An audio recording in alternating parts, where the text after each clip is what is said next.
Monsieur Augustin Ochoudi, merci d'accepter de répondre à nos questions. À l'échelle internationale, la RDC multiplie beaucoup de signes de protestation pour justement dénoncer la persistance de l'insécurité dans sa partie est.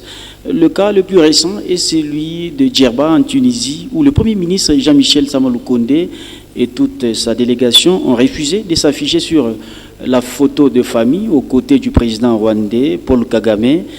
Qu'est-ce que cela vous inspire? Je voudrais d'abord souligner qu'en relations internationales, les relations diplomatiques, une fois que c'est rompu, il y a une attitude à prendre par l'État ayant rompu ces relations diplomatiques.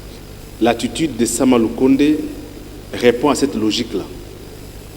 Nous avons, depuis qu'il a été révélé par les Nations Unies, avec noir sur blanc, que le Rwanda soutient le M23 et que le gouvernement de la République avait décidé de rompre les relations diplomatiques avec le Rwanda, l'attitude de son Excellence, Monsieur le Premier ministre Sama Lukonde, est salutaire, diplomatiquement parlant.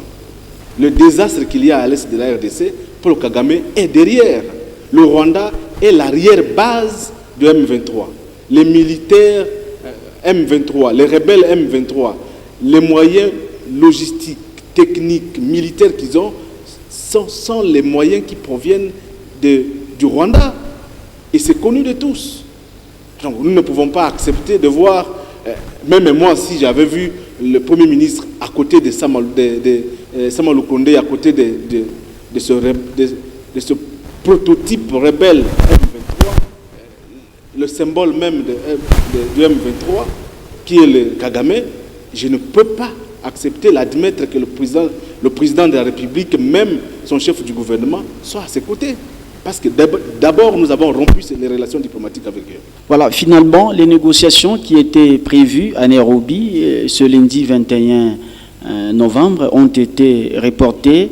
Et cela serait dû au refus du président congolais Félix Antoine Tshisekedi qui s'obstine à sa volonté d'exclure le M23 de toutes les négociations. Et en même temps, on constate que la communauté internationale et même toutes les organisations sous-régionales soutiennent la participation du M23 au dialogue de Nairobi. Est-ce que vous pensez que cela peut finalement se retourner contre la RDC, connaissant les rapports des forces? Le gouvernement de la République ne peut pas négocier avec le rebelle. À partir du moment où nous connaissons qui sont derrière le rebelle, les négociations doivent être interétatiques. Si négociation il y a, il faut négocier avec le Rwanda en premier lieu, l'Ouganda en même temps, de sorte à trouver un compromis. Dans un jeu de négociation, il y a également la logique des rapports de force. Comme dit Raymond Aron, la négociation est l'instrument que l'État utilise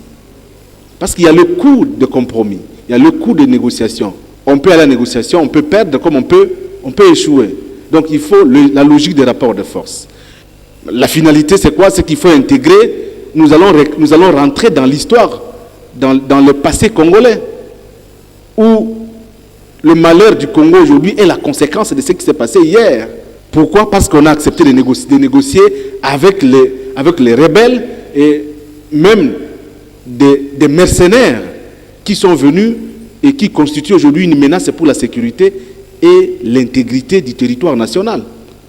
Le brassage dans l'armée, l'intégration sans vigilance, sans intelligence stratégique, c'est à dire non.